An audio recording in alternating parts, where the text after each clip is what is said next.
Hey Meredith, I just thought I'd shoot you a quick video of the exterior. This is 31 Hanson Drive in Topsom. 3-bed, 1.5 bath, built in 1986. About 1152 square feet above ground with an additional 336 square feet finished basement. Cute little kind of cul-de-sac-y neighborhood. There is a credit union. You can kind of see through the trees there. Alongside that, there's a gas station a little further down, and then there's the municipal town building down here. But relatively quiet, occasional hum from the main drag, not too far from here. Siding looks to be in really good shape. Roof is 2016. That also looks to be in really good shape. Got this cute little patio with just crushed stone. You know, you would have to refill that crushed stone on occasion as it, gets kicked around, etc. Potential for a future patio as well if you wanted to do all stone work. This decking looks good. So you see some composite slats here. You wouldn't have to replace that. The decking itself looks relatively new and well supported. Heat-wise, you've got electric baseboard, and you also have bottled gas, which powers a Rinnai heater, which you'll see inside. Cute little backyard, not huge, not small. And a little garden shed as well for extra storage with some lights.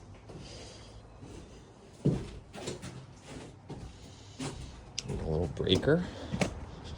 Come through here. Tegan's not here yet. Little garden. You could leave it as is, or you could do some wooden raised beds or what have you. I'm guessing the property line hugs this tree line right here. So that's what you got. You've got the bulkhead to walk out of the basement with a little bit of ease.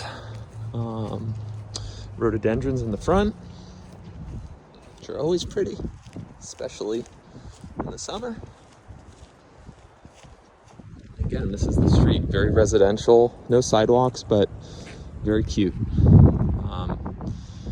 And like I said, relatively quiet as well.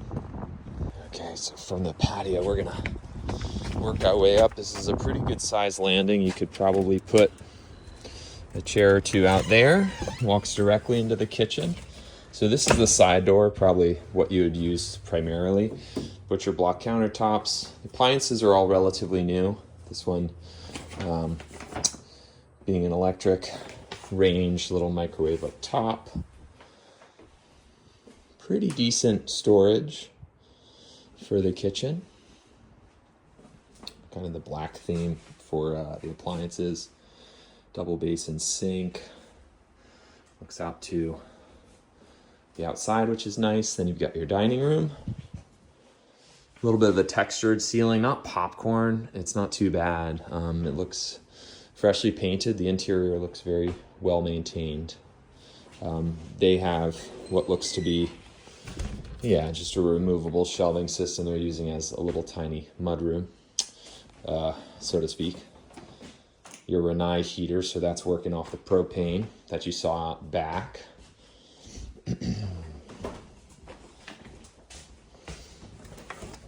Windows look to be original, but in very good shape. Bit of a coat closet here.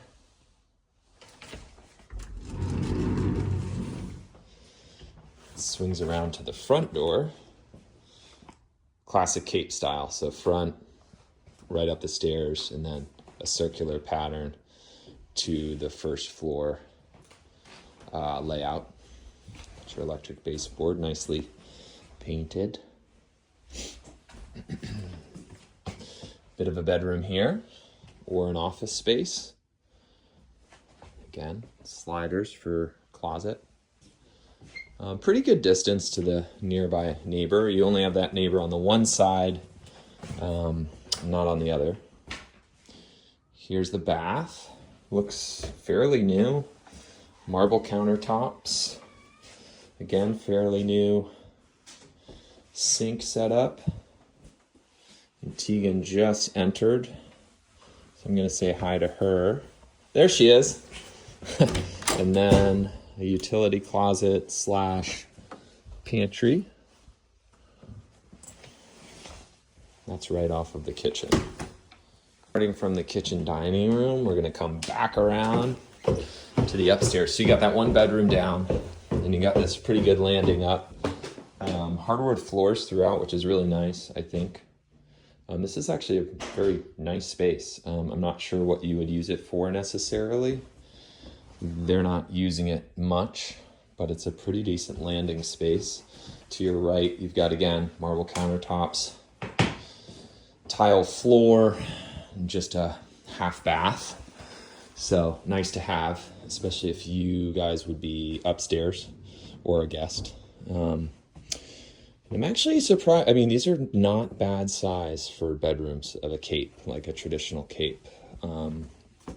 Very, very big closet there. Sliders. Must have been the kiddos' room. Come back around, and you have your third bedroom. Similar size as the second bedroom I just showed you. But I would say it's much smaller closet. So this might act as the guest room, the office. Another office option could be the basement, which I'll show you now. Here's the kitchen again. Off the hallway, you can go downstairs to the basement. As I mentioned before, on the outside tour, you can also access the basement through the bulkhead. They have finished this half or this 3/4 of the basement. You've got some vinyl flooring, which is easy to install and easy to clean. They've got their little workout studio. You can make this whatever you wish, really, at this point. Nice lighting. It's nice and bright down here, which is nice. We don't have natural light. Bulkhead goes directly out the back. And then you have an old relic, which is like a coal stove, basically. That's not being used anymore, nor would I recommend it. Hot water heater appears to be relatively new. Some PVC piping, which is good to see. That means it also was replaced at some point, and that looks like it's directly goes right into the sewer line. So hopefully that's continuous throughout, and it continues down below the earth, so that it lasts you a long time. This is a relatively large structure. I don't know what. Looks like maybe this was a little cat house at some point, based on the litter basket. Washer dryer, standard stuff. You got your circuit breaker.